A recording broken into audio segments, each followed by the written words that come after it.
What's going on, you guys? It's your boy the FOOTI to the Big E here once again with another video. This is my results and review from No Mercy last night video. So let's get straight into this because, man, this was a pay-per-view to rejoice about. So let's not waste no time, people. As we do, let's get straight into this.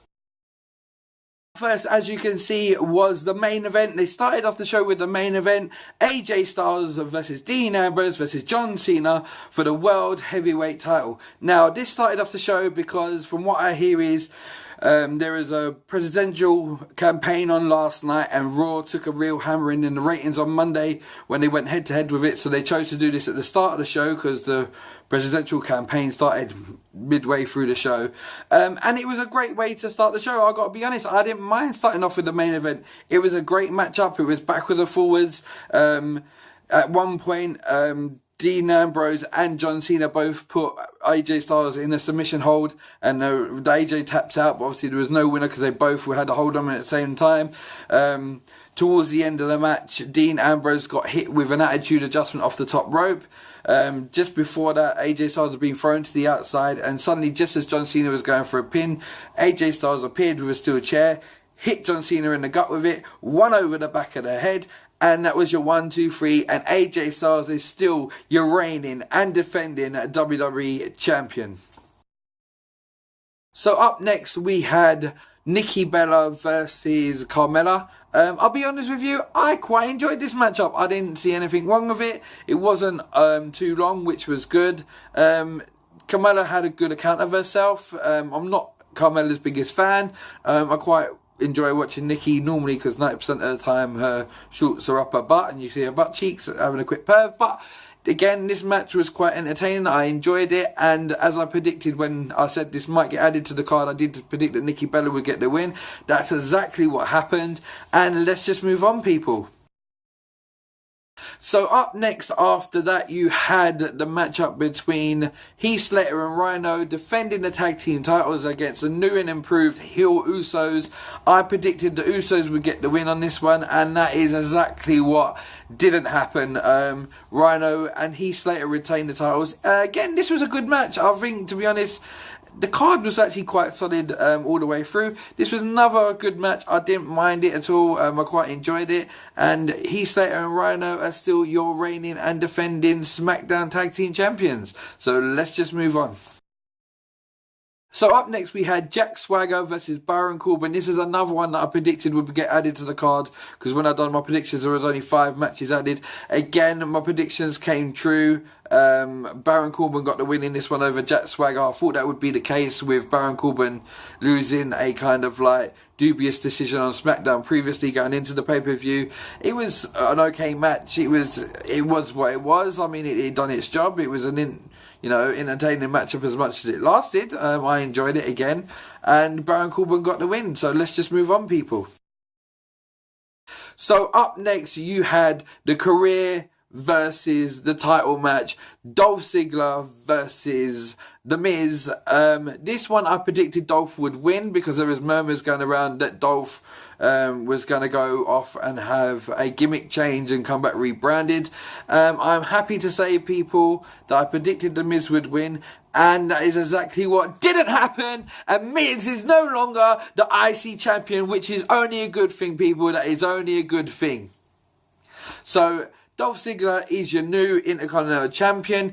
I'll be honest with you guys, I really enjoyed this matchup again. I was fearing the worst. They've had a couple of dull matches in the past, and I was fearing the worst. And I actually really, really enjoyed this matchup. It was back and forward. The Spirit Squad came out. They even had a Let's Go Ziggler, Let's Go Miz chant going through the crowd, which was really weird because who the hell would chant for the jizz?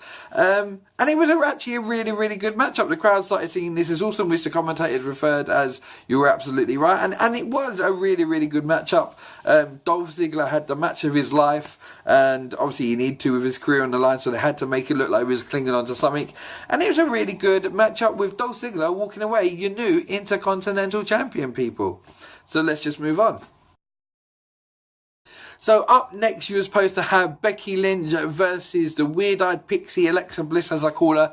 That didn't happen because Becky got injured the night before a house show.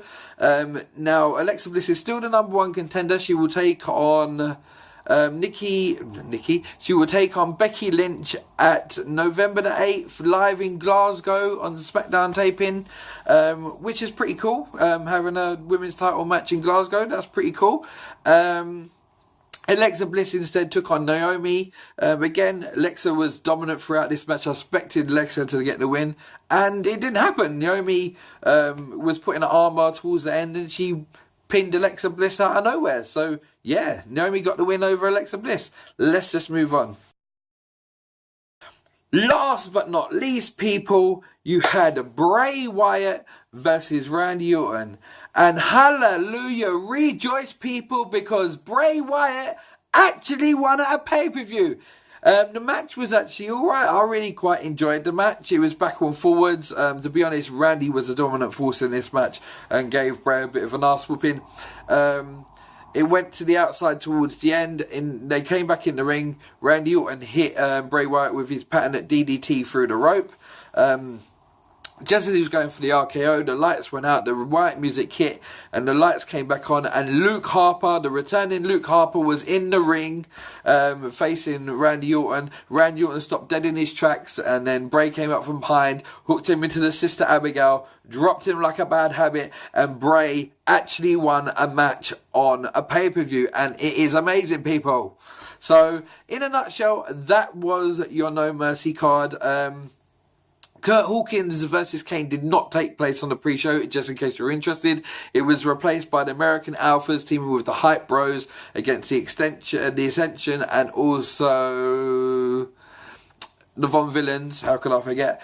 And to be fair, it was a good match. Again, solid match. It didn't last too long, but I love the American Alphas, and it was a solid match, and the American Alphas got the win. In a nutshell, this pay-per-view was so much better than Backlash, you know. Backlash, I was not impressed with whatsoever. This one, I was impressed with for a number of reasons. As you could probably tell, a few people watch my videos. The Jizz is no longer the Intercontinental Champion, and my man Bray Wyatt is now on a winning streak on pay-per-views. So that is always a good thing. And my other guy, the phenomenal AJ Styles, is still your WWE Champion. So, I normally give the shows a rating. So here you go, people. I'm going to give this show a solid B rating. I could actually go a little bit higher because I could go to a B+. Just for the sheer fact is, I really enjoyed the show. From start to finish, I really enjoyed the show. I didn't get bored at any time. I was quite happy with the way the show went. And yeah, it's quite uplifting because Backlash was absolutely poor in my eyes. And Clash of Champions was really good a couple of weeks ago. And now at least SmackDown have had their own kind of decent pay-per-view. So yeah, in a nutshell, I'm going to give it a B, borderline in B+. And that was your results and review show for WWE No Mercy 2016. Thank you again for joining me on this video. Remember to like, share, subscribe. Hit that subscribe button if you're new, people, and you haven't seen my videos before. I will be back with more wrestling content as normal. And remember to look after yourselves, people. Tell a friend to tell a friend. If you like your wrestling, check out Footstep Sports. And I'm out here, guys. Bless and peace.